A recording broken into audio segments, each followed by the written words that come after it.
శ్రీ కార్తీక పురాణము 25వ అధ్యాయం ప్రారంభం. దుర్వాసుడు శరణు వేడుట, శ్రీహరి దశావతారములను వివరించుట. చివరికి సుదర్శనం బారి నుండి తనను రక్షించగల వారు ఎవరూ లేరని నిర్ణయించుకున్నాడు.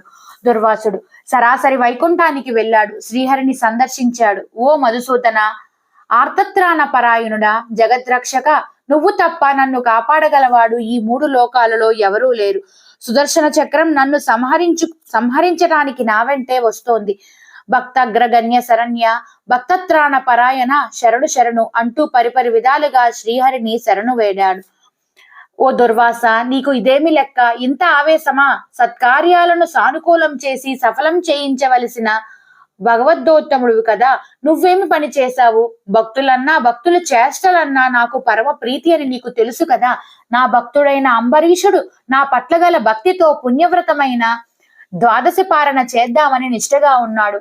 ఆ సమయంలో అతడి వద్దకు వచ్చి నిన్ను సాక్షాత్తు నన్నుగా భావించి గౌరవించి అతిథిగా నిన్ను ఆహ్వానించాడు.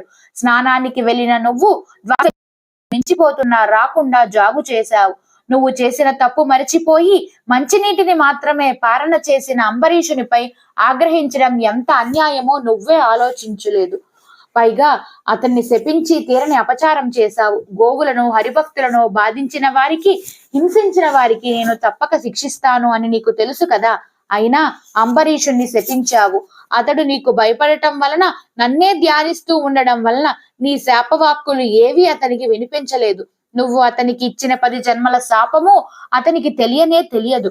నన్ను శరణు కోరిన అతనికి నువ్వు ఇచ్చిన శాపాన్ని నేనే అనుభవించాలి అనే ఆలోచనతో అతని చేత అలాగే అనుభవిస్తాను అని నేనే అనిపించాను.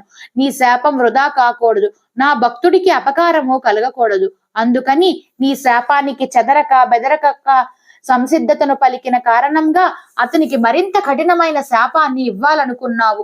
అందుకే నీ మీదకి సుదర్శనాన్ని ప్రయోగించాను. దానిని నివారించడానికి గాని, దాని నుండి నిన్ను రక్షించడానికి గాని అతడు ఒక్కడే సమర్థుడు. నువ్వు అంబరీషునికి ఇచ్చిన 10 జన్మల లోకోపకారం కోసం నేనే ధరిస్తాను. మొట్టమొదటిదైన చేప రూపాన్ని ధరించి సోముకుడనే రాక్షసుని సంహరించి వేదాలను రక్షిస్తాను. రెండవదైన తాబేలు రూపాన్ని ధరించి దేవదానవులు క్షీరసాగర మదనం చేసేటప్పుడు మందరగిరి పర్వతాన్ని నా హిపున ధరించిన నీటిలో మునిగిపోకుండా కాపాడతాను. మూడవదైన వరాహ అవతారం ఎత్తి హిరణ్యాక్షుణ్ణి వధించి అతడు చాపలా చుట్టి పట్టుకుపోతున్న భూమిని రక్షిస్తాను.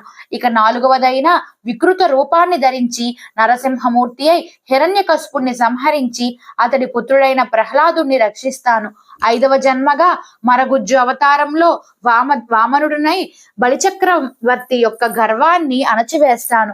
6వ జన్మలో జాలి లేని బ్రాహ్మణునిగా పరశురామ అవతారం ఎత్తి మదోన్మతులైన భూపతులను సంహరిస్తాను. 7వ జన్మలో ఆత్మజ్ఞానము లేని క్షత్రియుడుగా రామావతారాన్ని ధరించి రావణ కుంభకర్ణులను హతమారుస్తాను. 8వ జన్మగా రాజ్యం లేని రాజుగా కృష్ణావతారం ఎత్తి కంసుని సంహరిస్తాను.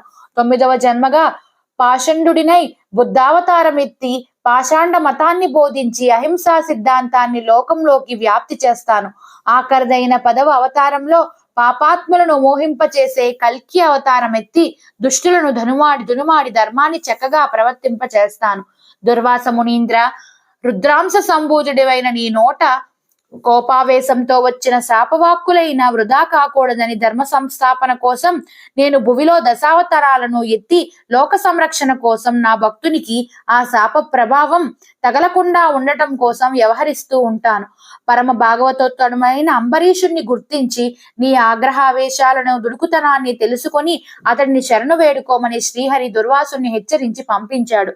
భగవంతుడు భక్తవత్సలుడు, భక్త పరాధీనుడు కనుక సర్వాంతర్యామి అయిన భగవంతుని పట్ల కృతజ్ఞులమై ప్రవర్తించాలని, భగవంతునికి అతని భక్తులకు భేదం ఉండదని తెలుసుకోవాలని, భక్తులకు అపకారం చేస్తే భగవంతుడు తప్పక శిక్షిస్తాడని తెలుసుకొని జాగ్రత్తగా మసులుకోవాలని సూచిస్తున్నది ఈ అధ్యాయం. ఇంకా తన కోపమే తన శత్రువు అన్నట్లుగా అంబరీషునిపై కోపగించినందుకు సుదర్శుని కోపాగ్నికి గురి అయిన దుర్వాసుని వలన తెలుసుకోవాలి. ఎంతటి మహర్షి అయినా సుదుర్జయ బయట శత్రువులను ఎదుర్కోగలడు, కానీ తనలోని జయింప సత్యము కాని కోపాన్ని జయించగల శక్తి సామర్థ్యాలు భగవదనుగ్రహం వలనే సంపాదించుకోవాలని గ్రహించాలి. 25వ రోజు పారాయణము సమాప్తం.